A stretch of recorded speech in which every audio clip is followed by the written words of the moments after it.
కురుక్షేత్ర యుద్ధంలో విజయం సాధించిన తరువాత ధర్మరాజు అట్టహాసంగా అత్యంత వైభవంగా అశ్వమేధ యాగమును జరిపాడు.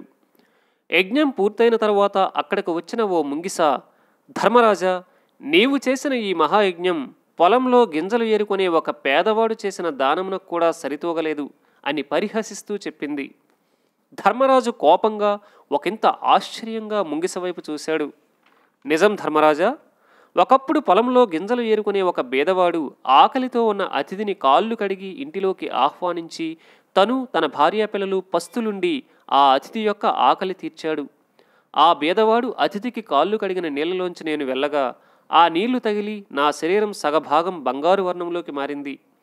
మిగిలిన సగభాగాన్ని బంగారు వర్ణంలోకి మార్చుకోవాలన్న ఆశతో నువ్వు చేసిన ఈ యజ్ఞం దగ్గర నీళ్లలో దొర్లాను, కానీ లాభం లేకపోయింది. అంటే నీ మహాయజ్ఞం ఆ బేదవాని దానం ముందు దిగదుడిపే కదా అని చెప్పింది ముంగిస. ధర్మరాజుకు ఏమీ అర్థం కాలేదు.